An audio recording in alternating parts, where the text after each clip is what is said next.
Hello everyone, कैसे हैं आप सभी लोग।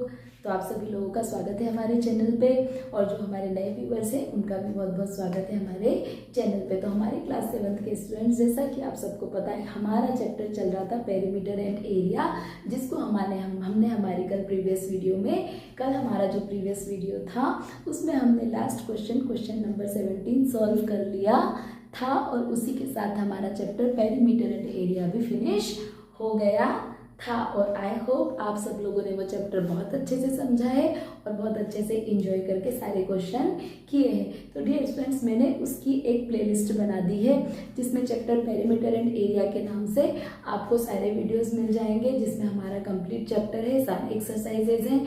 तो प्लीज़ आप लोग चैनल पे जाकर के वो सारे वीडियोस देख लीजिएगा। तो आज हम लोग हमारे वीडियो में स्टार्ट करने वाले हैं हमारा न्यू चैप्टर, जो कि है चैप्टर नंबर 10, और जिसका नाम है एल्जेब्रिक एक्सप्रेशन, और जो कि एक बहुत ही अच्छा चैप्टर है। और आई होप आप लोगों ने इस चैप्टर को क्लास 6th में भी स्टडी किया होगा और क्लास 6th में भी बहुत अच्छे से समझा होगा।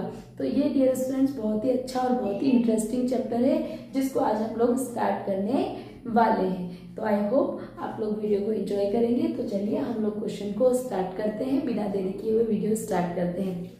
ये देखिए डियर स्टूडेंट्स, ये आज हमारा इंट्रोडक्शन पार्ट है। ओके, इसमें हम लोग सारा जो भी हमारे एक्सप्लेनेशन है वो करेंगे, और नेक्स्ट वीडियो में हम लोग एक्सरसाइज स्टार्ट कर देंगे। देखिए डियर स्टूडेंट्स, कोई भी चैप्टर स्टार्ट करने से पहले उसका इंट्रोडक्शन बहुत ही इंपॉर्टेंट है, ताकि जब हम लोग एक्सरसाइज सोल्व करें तो आप लोगों को क्वेश्चन बहुत अच्छे से क्लियर हो। अब देखिए डियर स्टूडेंट्स, एल्जेब्रा नाम सुनते ही सबसे पहला नाम आता है वेरिएबल, जो कि हमने क्लास 6th में भी अच्छे से समझे थे, पर फिर भी मैं आपको एक बार रिकॉल करा दूं कि वेरिएबल क्या होते हैं। तो हमारे जितने भी स्मॉल लेटर्स के अल्फ़ाबेट होते हैं, जैसे कि हम लिखते हैं small letter X, Y, Z, A, B, C, P, Q, R, ये सारे हमारे जितने भी स्मॉल लेटर्स के अल्फ़ाबेट होते हैं, इन सबको हम क्या कहते हैं? Variable, right. अब देखिए डियर स्टूडेंट्स, जो वेरिएबल होता है, वेरिएबल का मतलब क्या होता है? वैल्यू वेरी करना। मीन्स वेरिएबल की जो वैल्यू होती है वो बार बार क्या हो जाती है? चेंज। वेरिएबल की वैल्यू को हम चेंज कर सकते हैं, इसीलिए इनका नाम हम क्या रखते हैं?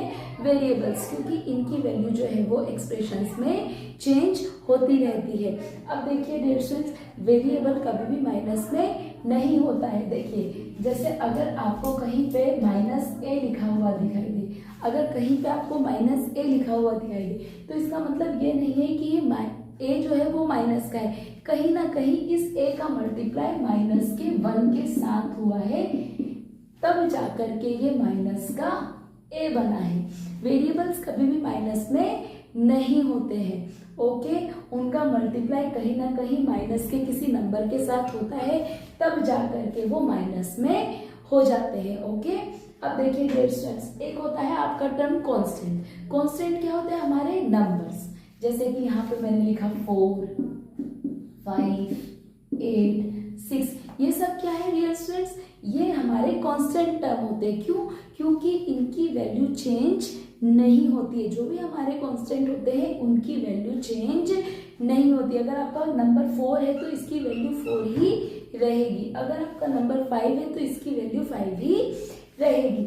अब देखिए डियर स्टूडेंट्स, हमारा आ जाता है एक्सप्रेशन, क्योंकि हमारा चैप्टर का नाम है एल्जेब्रिक एक्सप्रेशन। तो वेरिएबल्स को और कांस्टेंट टर्म्स को मिला के ही एक्सप्रेशन बनते हैं। जैसे कि ये मैंने एक एक्सप्रेशन लिखा 2xy, ये मैंने एक एक्सप्रेशन लिखा pqr, ये मैंने लिखा -2xy। इस तरीके से इन्हें हम एल्जेब्रिक एक्सप्रेशन बोलते हैं। तो डियर स्टूडेंट्स, अभी आपको चैप्टर में एक्सप्लेन किया गया है कि एक्सप्रेशन कितने टाइप्स के होते हैं। ये देखिए, अगर मैंने इस एक्सप्रेशन को लिखा है 2xy, तो अभी ये सिंगल टर्म है। तो जिस एक्सप्रेशन में एक सिंगल टर्म होता है उसे हम कहते हैं मोनोमियल। देखिए यहाँ पे मैंने लिखे हुए हैं आपको monomial, binomial, trinomial and polynomial. ऐसा एल्जेब्रिक एक्सप्रेशन जिसमें कोई भी एक ही टर्म हो, जैसे कि ये देखिए 3xy, mno, -2pz, ये सारे आपके क्या होते हैं? मोनोमियल। अभी देखिए डियर स्टूडेंट्स, बाइनोमियल। बाइनोमियल क्या होते हैं? जिनमें आपके कितने टर्म्स होते हैं? 2 टर्म। जैसे कि मैंने ये लिखा 2p + QR, मैंने लिखा 3m प्लस LM। ये क्या है? बाइनोमियल। तो टर्म्स हमेशा किससे सेपरेट होते हैं डियर स्टूडेंट्स? टर्म्स हमेशा प्लस एंड माइनस से ही सेपरेट होते हैं। ये देखिए, जैसे ये एक एक्सप्रेशन लिखा मैंने 3p, फिर मैंने प्लस लगा दिया, फिर मैंने लिखा 2r। अभी देखिए इन दोनों के बीच में प्लस है, तभी ये टर्म सेपरेट हुई है। तो ये हमारा क्या हो गया? एक बाइनोमियल। अभी देखिए ट्राइनोमियल। ट्राइनोमियल क्या होते हैं? ये देखिए जिनमें 3 टर्म्स हो। ये देखिए 2p minus QR minus ST। इसमें देखिए 1 2 3 कितने टर्म्स है? 3 टर्म्स है। तो ये क्या है? एक ट्राइनोमियल। ये क्या है? एक ट्राइनोमियल। ये देखिए, और देखिए MNO plus PQ plus 2R। ये देखिए इसमें भी कितने टर्म्स है? 3 टर्म्स है। तो ये भी क्या है? एक ट्राइनोमियल। और ऐसे अलजेब्रिक एक्सप्रेशन जिनमें 2 या 3 से भी ज्यादा टर्म हो, उन्हें हम पॉलिनोमियल बोलते हैं। उन्हें हम क्या बोलते हैं डियर स्टूडेंट्स? पॉलिनोमियल। ये देखिए जैसे PQR plus 3MN plus 2P plus ZP plus RP। इस तरीके से जैसे देखिए इसमें 1 2 3 4 कितने टर्म्स है? 4 टर्म्स। यानी कि ऐसा अलजेब्रिक एक्सप्रेशन जिसमें आपके 2 से भी ज्यादा टर्म्स होते हैं, वो 3 से ज्यादा टर्म हो जाए, उन्हें हम क्या कहते हैं? पॉलिनोमियल।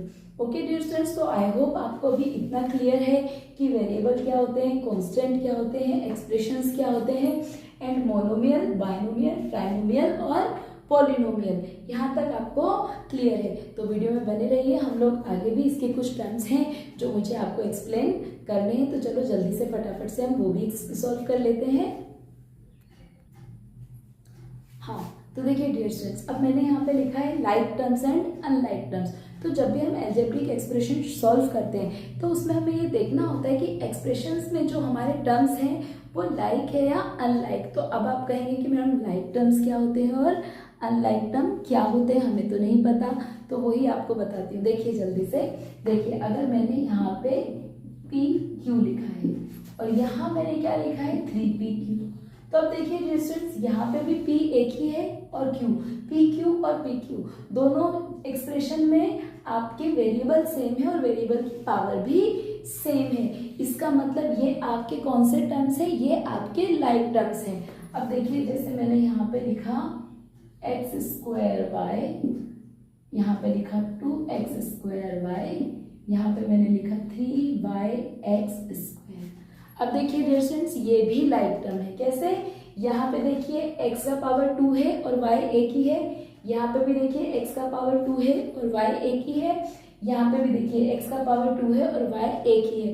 वेरिएबल्स को हम आगे पीछे लिख सकते हैं, जैसे x²y को मैं yx² लिख सकती हूँ। तो जहाँ वेरिएबल भी सेम हो और उसका पावर भी सेम हो, वो आपके क्या होते हैं? वो आपके लाइक टर्म्स होते हैं। अब देखिए जैसे कि मैंने यहाँ पे लिखा x² y² 3x²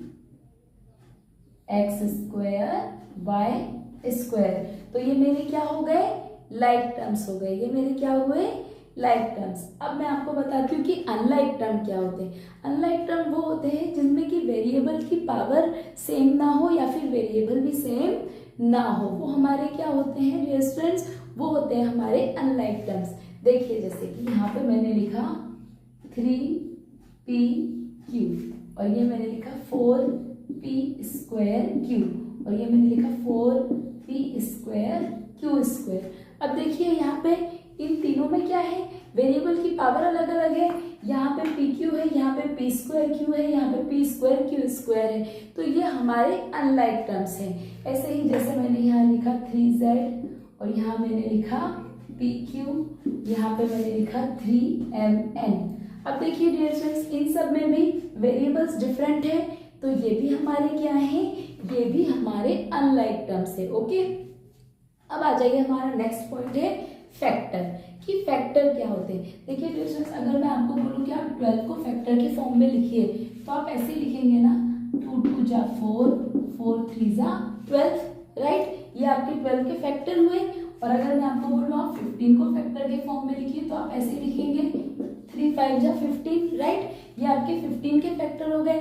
ऐसे ही एल्जेब्रिक एक्सप्रेशन में भी फैक्टर्स होते हैं। जैसे कि देखिए ये मैंने कोई एक्सप्रेशन लिखा x² y और इसके आपसे मैंने फैक्टर पूछे, तो इसके फैक्टर क्या होंगे, x multiply by x multiply by y। देखिए यहाँ पे कितना x है, 2, तो एक x ये हो गया, एक x ये हो गया और एक ये y हो गया, ये इसके फैक्टर हो गए। अब जैसे कि अगर मैं आपसे फैक्टर पूछूं पी क्यू आर के फैक्टर पूछूं तो इसके फैक्टर क्या होंगे, इसका एक फैक्टर p होगा और एक फैक्टर इसका क्या होगा, q होगा, राइट।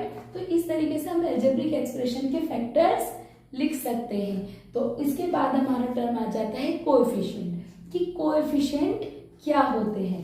तो देखिए डियर स्टूडेंट्स, जैसे मैंने ये लिखा है टर्म x y z, यहाँ पे मैं आपसे अगर y का कोएफिशिएंट पूछूं, कोएफिशिएंट मतलब उसका साथी, उसका पार्टनर जो कि उसके साथ है। अब देखिए जैसे यहाँ पे y का कोएफिशिएंट अगर आपसे पूछूं तो y का कोएफिशिएंट कौन होगा, x एंड z, राइट। अगर मैं यहाँ पे कोई टर्म लिखूं x² y और आपसे बोलूं कि x का कोएफिशिएंट बताइए, तो x का कोएफिशिएंट क्या होगा, y, राइट। अब देखिए डियर स्टूडेंट्स, ये तो आपके कोएफिशिएंट हुए, लेकिन आपके न्यूमेरिकल कोएफिशिएंट भी होते हैं। जैसे कि मैंने ये लिखा, ये देखिए ये मैंने लिखा 3pq। अब मैं यहाँ पे आपसे p का न्यूमेरिक कोएफिशिएंट पूछ रही हूँ, p का आपसे मैं क्या पूछ रही हूँ, न्यूमेरिकल कोएफिशिएंट। तो p का न्यूमेरिकल कोएफिशिएंट क्या होगा, 3। p का न्यूमेरिकल कोएफिशिएंट क्या होगा, 3 एंड q भी p का कोएफिशिएंट है, लेकिन q जो है वो न्यूमेरिकल कोएफिशिएंट नहीं है। अब जैसे कि मैंने ये सेंटेंस लिखा -p/q/r, इसमें मैंने आपसे r का कोएफिशिएंट पूछा है, तो r का कोएफिशिएंट यहाँ पे क्या होगा, -1 होगा, p होगा और q होगा। r के कोएफिशिएंट क्या क्या होंगे, आप p को -p नहीं लिखेंगे। ये मैंने आपको समझाया था कि वेरिएबल कभी भी माइनस में नहीं होता है, कहीं ना कहीं उस वेरिएबल का मल्टीप्लाई -1 के साथ हुआ है, तभी वो माइनस बना है। तो ये देखिए यहाँ पे इस r के अगर मैं आपसे कोएफिशिएंट पूछूं तो इसके कोएफिशिएंट क्या होंगे, -1 होगा, p होगा और q होगा। तो आई होप डियर स्टूडेंट्स आपको आज की वीडियो में एल्जेब्रिक एक्सप्रेशन के जो हमारे जो छोटे छोटे टर्म्स थे, कॉन्सेप्ट थे, वो आपको समझ में आए होंगे। क्योंकि अगर आपने ये इंट्रोडक्शन पार्ट नहीं देखा है तो इसके बिना हम लोग एक्सरसाइज स्टार्ट करेंगे तो आपको एक्सरसाइज के क्वेश्चन समझ में नहीं आएंगे। तो ठीक है डियर स्टूडेंट्स, आपको अगर वीडियो अच्छी लगी है तो प्लीज़ फ्रेंड्स के साथ शेयर कीजिए और अपने दोस्तों के साथ शेयर कीजिए, वीडियो को सब्सक्राइब कीजिए और मिलेंगे हमारे नेक्स्ट क्वेश्चंस के लिए, मिलेंगे हमारे नेक्स्ट वीडियो में, जिसमें हम लोग हमारी एक्सरसाइज शुरू करेंगे 10.1।